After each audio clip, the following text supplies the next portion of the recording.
It also comes with the Circles on Quilts number 36, which has an A and a B. And I'm going to show you how we're going to put our tack in, because this is going to be the first one you guys try today, okay?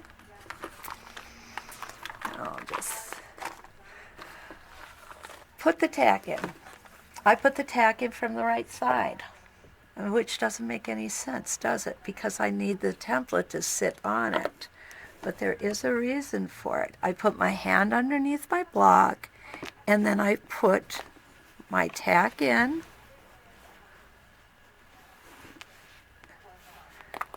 And it comes out the wrong side. Or I should say wrong, the back side. Okay, so there it is. So now what I'm going to do is I'm going to put my hand under there and I'm going to pull it out. And what you'll see is it left a little hole. And not a hole that's going to compromise your fabric or your batting or anything. It's going to heal right up. So now I'm going to stick it back in, and I come out perfectly on the right side. So what we've essentially done is we have alleviated the need to try and guess where we were going and have it come straight out on the right side. It just takes less time and less chance of poking yourself. Don't ask me how I know that either. But we are going to then put our Spinning Circles on Quilts number 36, and this is a 5.5 inch. And I am starting you guys with the inside curves on it. I don't like to start you with an outside curve because it's too frustrating in the first beginning. My 4-inch arc isn't in here. Okay, so that's the other template that comes with your starter set. And the arcs, there it is, it's in there. The arcs were my nemesis. When I first started, I hated this thing. I mean, I literally hated this thing. I would have thrown it out the window several times.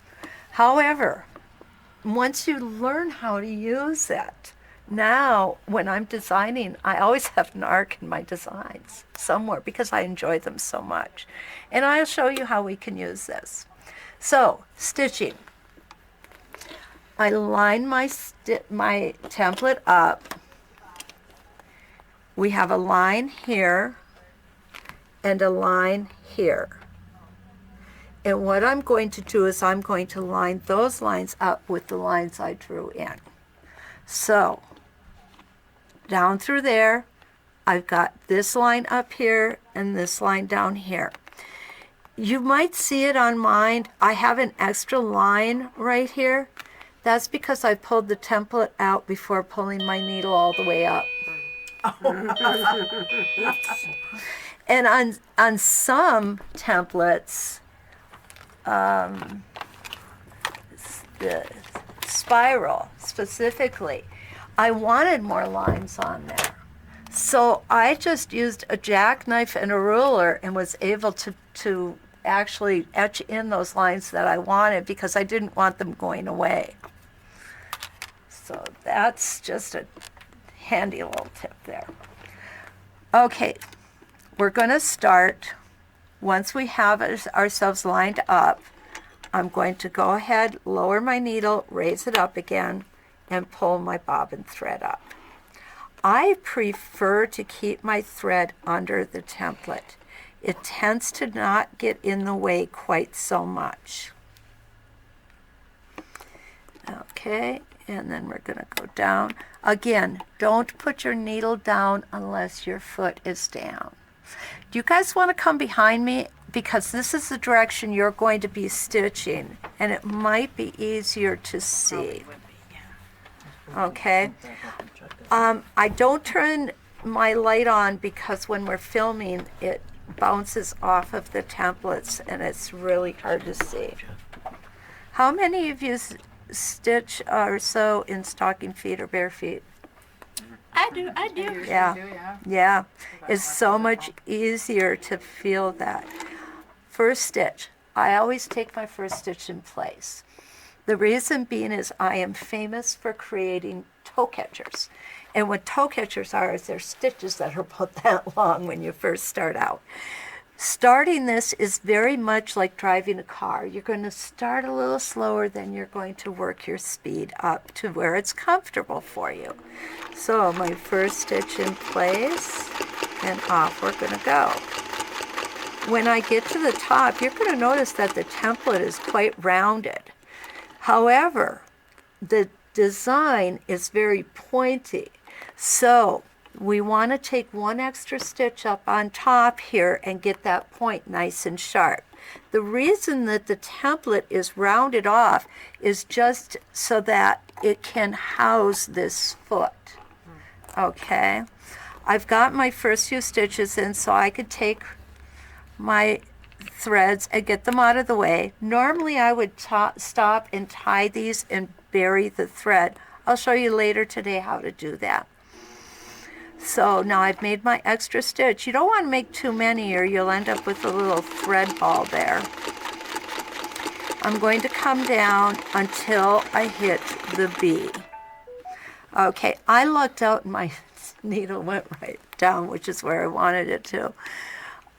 I'm going to now just spin that template.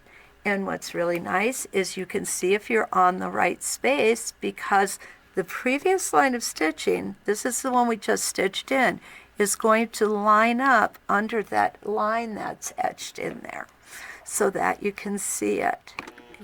I can't see it. Okay, I'm going to turn my light on for a minute here. So this is the stitching line we just put in. We went from A to B. Now we're going to rotate our template. So we're going to have this line and this line lined up on our crosshairs. And when we do that, you may want to come in close because it's hard to see, but my line of stitching is right underneath this etched line. Oh, okay. If I move it a little bit, you can see it. So that is an indication to me that I rotated it correctly. Okay, I'm in the spot that I need to be in. Okay, so let's make another rotation. I tend to be a slower sewer, where some people stitch a little faster. No names. I wasn't going to say anything about a people who do that, Lynn. I really wasn't. Okay, so now you can see too, when I talked about this being curved, that's to fit the foot, it still gives us a really nice sharp point here. And this uses an 8-point rotation. Even though I've got 16 on here, I'm only going to use 8. So let's have it go around again, and again, I'm right where I need to be. Don't worry if you stitch slow or fast. The one thing that is going to be important is to be able to adjust the speed of your hands to your stitches. Excuse me. Do some practice. You're right. I've got practice. That's right. It's going to take some practice. Now, with these small quill blocks that we're using, I'm able to get this block turned for every rotation I'm doing. Once you start getting better, you're going to want to start stitching in different directions. Because if you have a quilt on here, you don't want to have to turn it around each time you make a rotation. Trust me, it's not fun. And this does not have a super big throat on it. And I have quilted, I can't tell you how many quilts I've quilted on this machine with the rulers, and never had any problems because I was able to stitch in all directions. That is important. So I'm just going to do a couple more here. I want you guys to get a good idea of what we're doing. You don't have to be Mr. Speed Racer, Lynn. So you're basically stitching over.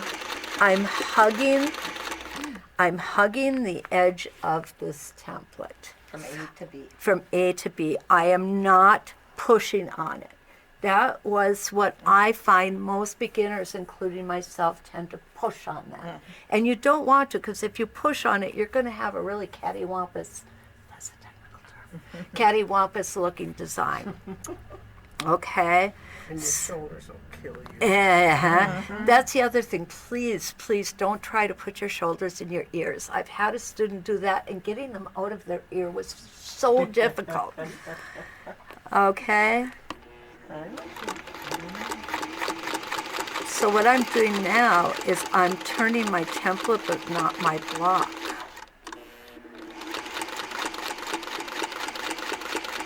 Because this is how eventually we're going to want to sew in all different directions. So now I'm going to rotate my template again. And you see that my hands, my fingers are automatically going where those are little stable discs and says stable tape.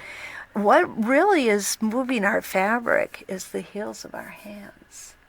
It's not our fingers, and it's not the template. The template is there to make the design. If we put a death grip on this thing, we're not going to be moving anywhere. Okay?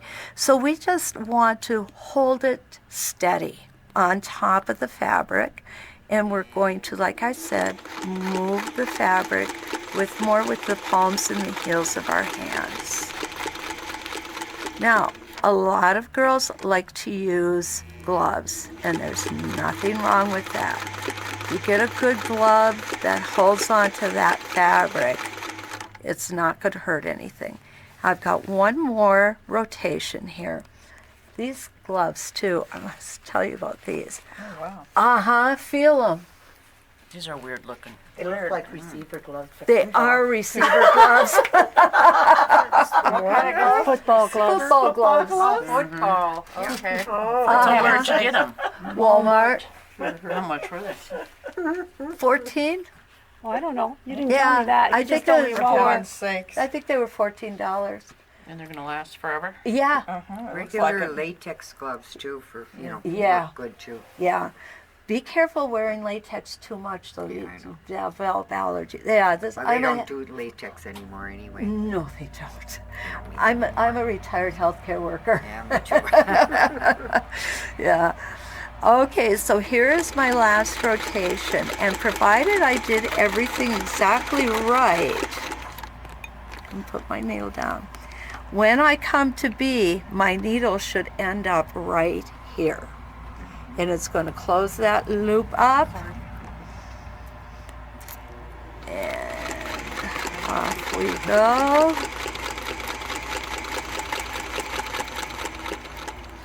And there we are. This will impress the hell out of Mark. But you learn. I like this one. Okay, that's cool. Okay, so now I'm going to pull my needle up and pull my foot up. Always put your needle up first. And I'm going to yank this out, cut my threads, and I'm going to show you how I bury them. This one I got a little thread showing here because I just cut it. But if I'm going to bury my threads, You got one? oh, thank you. I'm going to pull that up, and there comes a loop of my bobbin thread.